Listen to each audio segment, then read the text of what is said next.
Hey guys, I'm Ryan from Actually Used, where we put products to the test so you don't have to. And when I say test, I'm talking about real world side-by-side numbers don't lie testing, not just unboxing and guessing. If it doesn't pass the manometer test, it doesn't make the cut. The Polaris VRX IQ Plus has been out for a while now, and I had plenty of people ask if it's worth the premium $1,650 price tag. So I finally picked up one, threw it into the pool for a few weeks of hands-on testing. Now, on paper, it sounds promising. Corded design, weekly timer, app integration through iAqualink. That all checks the boxes. But once you start comparing it to something like the Dolphin's Pro line models, Premier, Sigma, Quantum, it's not even close. It's like half the power. Still, it's not all bad. There are some things Polaris did right here, but there's also some stuff that left me scratching my head. Let's break it all down and I'll let you know if the Polaris VRX IQ is worth it. The numbers don't lie. Let me cut through the marketing fluff and give you the real specs, the ones that matter when you're standing by your pool wondering if this thing will actually clean your pool. I hooked up the Polaris to my manometer, a device that measures suction power at the intake. I've done this on dozens of robots, and it's really one of the most important factors when choosing a robot, especially one that costs this much. So what was the result? Well, it peaked around 1.0 PSI. I'm not sure if it's because of the design or what, but robots that cost less than half as much from other brands, like the Dolphin Cayman, has over 1.5 times the suction power. And when you compare it to robots that cost the same from other brands, like the Dolphin Premier and Dolphin Sigma, it gets more disappointing. Compare that to the Dolphin Premier's 2.2 PSI and Dolphin Sigma 2.0 PSI, and you start to see the picture. It's like comparing a shop vacuum to a leaf blower. Here's why those numbers matter more than Polaris wants you to know. PSI determines how aggressively this thing actually vacuums. The difference between 1 and 2 PSI decides whether sand disappears or just swivels around mockingly. Real world performance matched the numbers. Leaves and acorns vanished without complaint. Light algae dust got sucked up just fine. But that heavy silt I deliberately brushed off my steps, the VRX struggled like a compact car trying to tow a boat trailer. The wide intake helps compensate for the modest pressure. Flow rate stays decent. Even debris start piling up in the canister. It's smart engineering that makes the most of what it's working with. Filtration, big bin, basic mesh.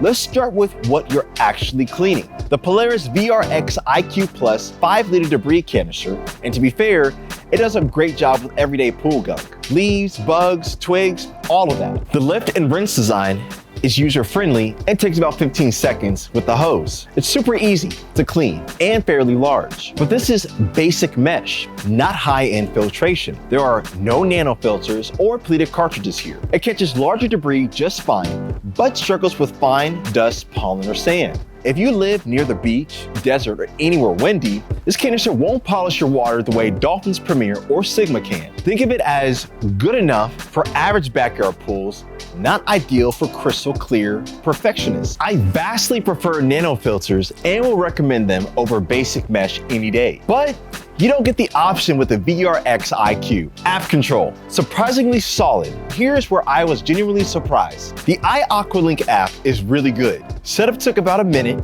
and once connected, I could start cleaning cycles. Set a weekly timer, choose modes, check the water temp, and even manually drive the robot around like a toy submarine. It's smooth, modern, and easy to use. Yes, some users online report error 10 messages or firmware issues, but I didn't experience anything negative while testing it. Importantly, because it's corded, the app stays connected while the robot is underwater. That alone puts it ahead of every cordless bot I've tested. Cordless cleaners drop off the Wi-Fi the second they dive, which turns smart features into a guessing game. Features in cleaning mode. More than gimmicks, Polaris advertised 7 cleaning modes, and they're not just for show. The Smart Cycle actually does what it promises. It mapped my pool on the first run, and after that, handle cleanings without missing key spots. It's not just running on a timer, it genuinely adapts to your pool's shape and layout. You also get deep clean for post-storm cleanups, waterline only for tackling the pesky grime where the water meets the air,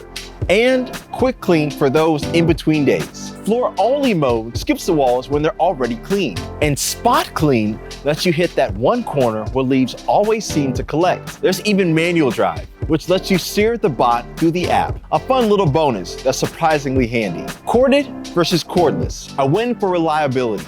In the current pool cleaner landscape, cordless robots get a lot of attention, but they come with trade-offs. Cordless bots sound great until they disconnect underwater, run out of battery mid-clean, or gets lost at the bottom of your pool. No way to pull them up. The VRX being corded is actually a huge plus. You don't have to recharge it. You don't lose Wi-Fi connection mid-cycle, and you can run it every day if you want. No need to manage battery life or deal with charging docks. Yes, the cord adds bulk, but the 70-foot swivel design prevents tangling better than most and doesn't hold memory or get stiff over time. If you're choosing between Polaris and something like Hyper Scuba Pro, this is a cleaner you can actually depend on day after day, season after season. The fact you only have to go outside once a week to clean it and don't have to recharge it daily is a huge deal. Weekly timer. Set it and forget it. The weekly timer is one of my favorite features on the VRX. You just choose the days and cleaning modes, no need to babysit or remember to hit start on your phone. Mine ran a full week without fail. If you're busy or just don't want to think about pool maintenance, this turns your robot into a true set it and forget it system. It almost feels like cheating at pool cleaning. Your pool stays clean and you barely have to think about it. Is it worth it? That depends on what you value most. If you're looking for raw power and heavy-duty suction, the VRX isn't it. With only 1.0 PSI rating, it just doesn't match the cleaning strength of a Dolphin Sigma at 2.0 PSI or the Premier at 2.2 PSI.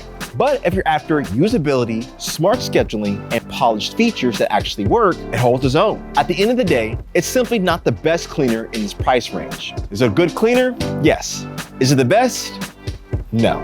At $1,649 or more, it is hard to justify half the suction power. And unless you really want to stay in the Polaris brand, it's not worth it. Better alternatives. If performance is your top priority, the Dolphin Sigma or Premier are the go-to choices. They offer stronger suction, more reliable long-term operation, and better filtration options, all at around the same price. Sigma even includes a gyroscope, a smartphone app, and triple motors for more thorough clean, while the Premier offers interchangeable media and an oversized leaf bag. For a lower budget, the Dolphin Quantum still delivers more suction, 1.4 PSI, a smarter navigation system, a weekly timer, and a larger max bin, all for about $300 less than the VRX. And if you're sticking with Polaris, the PCX 868 offers similar performance and a better price tag, but without app control. Final thought, the Polaris VRX IQ Plus is a polished robot with a lot of smart,